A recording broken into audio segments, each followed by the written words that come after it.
This week on Moms Like Us, Bachelor Nation's Bekah Martinez opens up about breastfeeding 2 children at once. I think I've had to set a lot of body boundaries for myself, and having a toddler, I think sometimes it's hard to say no, but I've had to flex sort of that thing of like, no, this is just time for me and my body right now, or this is just time for me and baby. So it's really helped me have to set boundaries. And is Haylie Duff getting baby fever from her sister Hilary?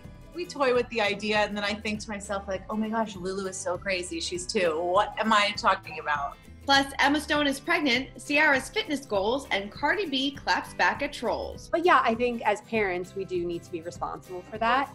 But down the road, her daughter is going to listen to that. And I don't know, what is she going to say to her mom? Like, why did you make that song? We've got that plus so much more on today's Moms Like Us. Hey guys, Christina Garibaldi here with Brianne Mans from Stroller in the City, and welcome to Moms Like Us. Brianne, Happy New Year. Happy New Year, Christina. Our first episode of the new year. That's so exciting. A new year, new us, right? Yes. Here we go. But yeah, so I'm so excited to run down all mom stuff with you, not only today, but for the rest of the year. It's going to be a lot of fun. Yes. Definitely. All right, so let's kick it off. We're starting today with the trend of 2021 baby announcements. Yes, we are only a week in, and we already have a ton of celebrities announcing some big baby news. So let's kick it off with Emma Stone. She's expecting her first child with her husband, Dave McCary. Now, the couple are super private, but a source does tell Us Weekly that she seems very happy and very excited about becoming a mother, and she's keeping up with friends and work lately. She's always staying active and getting in her daily exercise. So congrats to them. Yes, I'm so excited for them. And then also Maria Menounos revealed on her podcast that she and husband Kevin Ungaro are going to have a family and that her babies are definitely showing up in 2021. The couple have been open about undergoing an unsuccessful IVF process and have talked about considering a surrogate. So we're so happy for them. So happy for them. I know this is something that she's definitely wanted for a while, so we wish them nothing but the best. And Josie Bates is pregnant with her second child, and that baby is due in June. She told us, "We are so filled with gratitude. We couldn't feel more blessed and more in love with the thoughts of being parents again. Though there are still fears, concerns, and uncertainties, we are taking extra precautions and praying diligently for the safety of our new little one. So far, we are all healthy and baby is developing perfectly." Now, the couple became parents in July of 2019 and unfortunately suffered a miscarriage in September of 2020. But definitely some good news for them. For sure. So happy for them. Yes, I know. I can't believe so many baby announcements when we're just a week in. Oh my God. I feel like we're going to hear a lot more. I think it's like the quarantine babies. Oh, you know? It's going to be the biggest baby boom we've ever seen. I think so too. And I feel like I read somewhere that it's not going to be, that a lot of people are not having kids, which I think is the total opposite because everyone I know around me is expecting. Yes, I know. Everybody is having babies. But I did read that too because a lot of people, may have been scared about becoming pregnant during this time because of all the uncertainties with COVID and things like that. But I agree. I think we're going to see a baby boom within this year. For sure. All right, well, let's get to our celeb mom and dad news of the week. 8 weeks after welcoming her daughter via C-section, Dancing with the Stars pro Lindsay Arnold is showing off her post-baby body in a bikini. And oh my God, wow. Fellow dancer Jenna Johnson wrote, "You're glowing, mama," while Haley Ebert said that she looks amazing. And we have to agree. I mean, I did not look like that 8 weeks post-baby. Definitely not. But you have to remember, she was like so fit and so active during her entire pregnancy. So good for her. I mean, she looks amazing. Looks so good. And then she also traveled on a plane with her baby at just 8 weeks. Did you travel that young with your when your kids were that young? I wouldn't say 8 weeks. We definitely did like 4 months. Mm-hmm. We went down to, I think, like Aruba. For a wedding that we had to go to, but not with my first. I don't think I was on a plane until he was like 2. Yeah. So then with the girls, I kind of got a little bit more lenient, but 8 weeks is, and COVID. I mean, COVID, that's like, a whole other thing, So, I mean, kudos to her for having the courage to do it. No, totally. Yeah. We were supposed to go to Florida in this past March when my daughter, I guess she would have been like, she would have been 11 months. So, but unfortunately we had to cancel, but we still haven't gotten on a plane yet. No. And now she's at this age too, Yeah. where she's not going to understand that you have to sit and wear a seatbelt. And that's a hard age. Yeah. And she'll be 2 in April. And like, you know, she would have to start wearing a mask, and we've tried and it is a disaster. So we'll all right. What else is going on? Well, speaking of bodies after babies, Kiara made a major progress in her post-body journey 5 months after her son Wynn's birth. She wrote on Instagram, super proud of where I am starting off 2021, down 28 pounds thanks to Weight Watchers. This journey has been easy, stress-free, and fun, especially juggling mommy life, work life, exercise, etc. She revealed that she has 20 more pounds to go after revealing in 2020 she wanted to lose 48 pounds. Good for her. Good for her, you know, and I love that she's starting the new year off right and she's making these resolutions. But I have to ask you, like, did you make any resolutions this year? I know. I'm just like, let 2021 do its course. I'm not setting any goals for myself. I'm just going to let it happen. How about you? I'm the same. My husband's all about dry January, and he's so good about it, and he's so strict. And I'm kind of like, I can't. I don't think I can. Like, I just can't.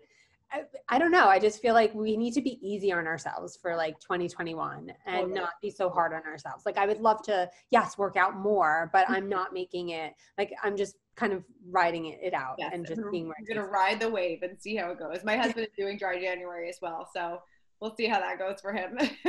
It's like less fun for us. Yes, it is. It really is. But he's so proud of himself. I'm like, it's only been 7 days. Oh my goodness. My husband did it last year, and his birthday's in January, which I think is even crazier. He didn't drink on his birthday. And then we were on a cruise the last week of January last year, and then it went into February. And so for the first 3 days on the cruise, he did not drink. Wow. That's dedication. Can you please stop? It's like, you proved your point. You're good. I get it. Okay. I love that. That's so funny. All right. Moving on to Harry Potter star Jesse Cave's 3-month-old son. This is really scary. 10. He is in the hospital battling the coronavirus. On Instagram, she wrote, I watched the news about lockdown from an isolated room in the hospital. Poor baby is COVID positive. He's okay, doing well, but they are being vigilant and cautious, thankfully. She added to her followers to take extra care in the coming weeks, writing, this strain is super powerful and contagious. Really didn't want this to be the start of my family's new year. Really didn't want to be back in the hospital so soon after his traumatic birth. Once again, I'm in awe of nurses and doctors. I mean, I can't imagine how scary that must be to have your 3-month-old, you know, in the hospital battling COVID. I can't imagine. No, like, what is the story behind? Did she have COVID? I don't think so. She didn't say. She just said that the baby contracted the virus, so it doesn't seem like she said where he might have gotten it from. I mean, I would imagine it probably was somebody in her family that maybe was the carrier, because, I mean, I can't imagine she's, like, out and about that much, but. Right. It's so scary. And, like, babies, like, right now, like, you can't put a mask on a baby. Yeah. You know, so I can't even imagine. 3 months is like really young, and thank God he's doing okay, but I can't even imagine how scary that must be for her. So scary. So speaking of COVID, pregnant Hilary Duff revealed that she got an eye infection from taking too many COVID tests while at work. While we haven't heard that is a side effect, she is on the mend. As for her sister, Haylie Duff, well, we recently caught up with her to find out if her sister's pregnancy is giving her baby fever. So take a look at this. Is your sister being pregnant giving you any baby fever? Oh, man. Well, you know, I'm going to get her baby. So that should be enough for me. You know, we toy with the idea, and then I think to myself, like, oh my gosh, Lulu is so crazy. She's 2. What am I talking about? But yeah, I don't know. We'll see. I feel pretty content with 2. Yeah, you feel content. I know your sister posted, I think, a little poll the other day, boy or girl. What are you voting? You know, I'm happy either way. I'm so obsessed with Luca, her son. Yeah. But then Banks is like so special and amazing too. I'm like, you know, I think I'd be happy with another little girl. That would probably be my hope, because my girls love playing with, you know, girls. So Luca could be the man with a whole bunch of girls to worry about. Totally. He'll be looking over everybody. Has this pregnancy been a lot harder for her? Like, does she feel a lot different? I don't really know, to be honest with you. Yeah. Everything is so crazy in each other's homes right now with working and school. And, you know, our catch-ups tend to be very like, hey, how you doing? How you feeling? Everything okay? And then, you know, what do the kids want for Christmas? Things like that. Right.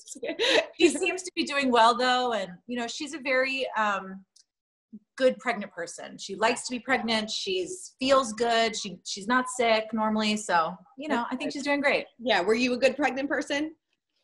I was, thankfully. Yeah, you know, I had maybe like 2 days of being sick with Lulu, but none of that with Ryan. So that's great. That's awesome. Sounds pretty good. As good as you can be, I guess, you know, as good as you could be. No, yeah. I'm sure you're probably like, oh, I'm so far out of that newborn stage. The thought of going back to that is like, I don't know if I can do it. Yeah. Matt said to me something the other day. He's like, you know, we've had kids in diapers for like 6 years or something. I was like, whoa. Oh. Like, that's whoa. a long time. A lot of diapers. Yeah. So it doesn't seem like she has baby fever yet, but I know that your sister is pregnant. Does it make you like want to get into that newborn stage all over again? Or are you like, hell no? No. If you asked me before 2020, I might be like, well, maybe. And now I'm like, no, I'm just happy where we are at. I'm happy for 3 healthy kids and we are done, but Totally. for sure. Yeah. But yeah, I feel like everyone is having baby fever for sure. It's so crazy. Like rubbing off on everybody. Yes, I know. And the funny, I have to go back to like getting an eye infection from taking too many COVID tests.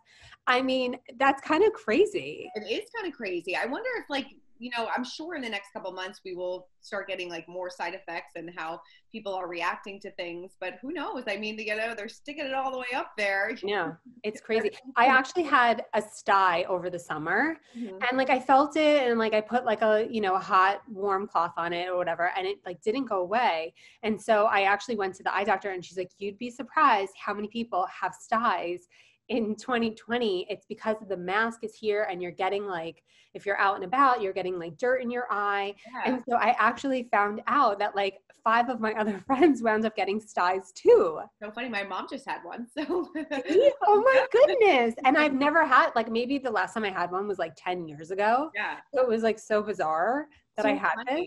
Yeah. So funny. The trend of 2020 styes your eye from the masks. I know.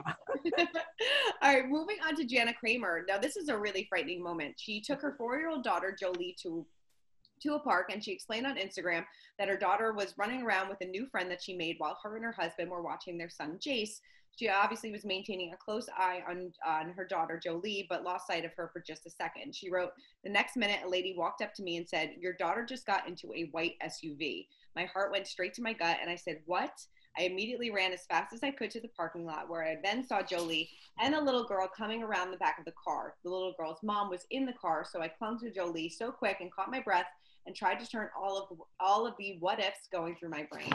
She said after the eye-opening experience, she warned other parents to be super present with their children and warned them about talking to strangers. My heart sank when I read this. I know, but like, what was the mom doing in the car? I don't know. She didn't really explain. We're actually talking to her next week, so we'll get the full story next week on the show. But I don't know. Maybe I think the little girl just wanted her to go over and see her mom and talk to her mom, and brought Jolie over with her. But I mean, I thank God for that stranger too, who said something to her, being like, your daughter just like left and went somewhere. Right. Regardless, I mean, she was in a parking lot too, right, which is so dangerous too. Yeah. But like, I can't even imagine.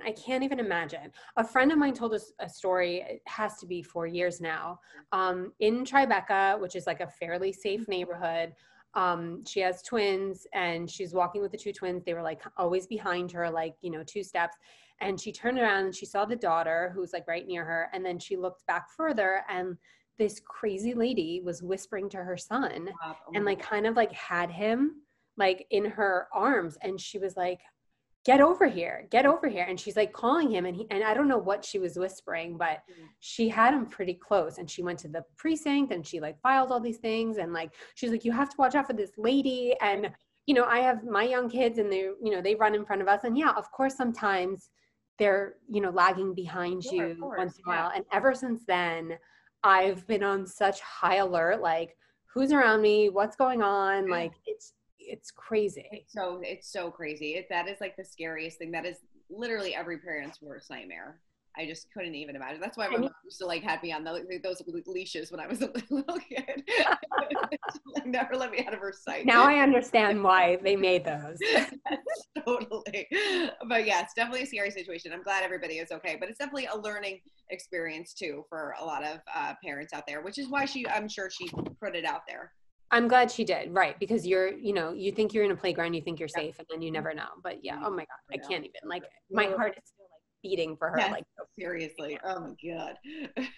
Let's get to our mom of the week, and it goes to Bekah Martinez, who has not been shy about sharing her breastfeeding journey. The Bachelor Nation star is currently breastfeeding her 2-year-old daughter and her 6-month-old son, Franklin. She recently opened up to us about what the experience has been like. Yeah. I know for you, you've been still breastfeeding both. I mean, good for you. I mean, that is unbelievable. I mean, oh yeah, I'm crazy. No, I think that's fantastic. How has that been? I think that actually has really helped. Breastfeeding both has really helped that transition, because then I think that my daughter really gets a lot of comfort from nursing. But then also, I think I've had to set a lot of body boundaries for myself, and having a toddler, I think sometimes it's hard to say no, but I've had to flex sort of that thing of like, no, this is just time for me and my body right now, or this is just time for me and baby. So it's really helped me have to set boundaries that maybe I wouldn't have to set otherwise if she wasn't nursing. But, with our breastfeeding journey, it's the same thing, kind of the advice I just gave her, just taking it one step at a time. So when people ask, when are you going to wean or whatever? I don't know. Today, everything's working for us, and tomorrow it may not. And so tomorrow things may change. But for now, I'm really enjoying having the breastfeeding journey with both of my little ones. And I think you'll know when the time is right for you. Totally. Yeah. I mean, I knew when the time was right for me. It was the most emotional thing I've ever gone through, stopping, but you know when it's right. Yep. 100%. Definitely. How were their births different? Was it a lot different, or were they yes. Yeah. They were a lot different. I had Ruth in a birth center, which is sort of like an in-between, like a hospital and a home birth, which was really nice for me. I sort of wanted we lived in an apartment at the time, and I was like, I don't want to have a baby at home here. Yeah. But kind of like everything as a first-time mom, her birth experience was like exhausting and a little bit scary at times. Still great, but just a very different experience. I was very unsure of myself and sort of what was going on. But then with Franklin, it was a fantastic experience. I felt like I got a lot of comments from people. I have my birth video actually on my Instagram. I got comments from people like, oh, you seem so in control. But the amazing thing with his birth is that I was able to just let go of control and just kind of like allow my body to do its thing. And it was just a really wonderful, beautiful experience. And my mom was there and my grandma was there, and getting to share that experience, like 4 generations in one room, was just really, really remarkable and beautiful. So I'm very lucky and thankful to have that experience. I think that's awesome. How are you feeling? Obviously you go through so many different hormones and emotions during this time, and it's a lot to deal with. So I mean, how are you feeling?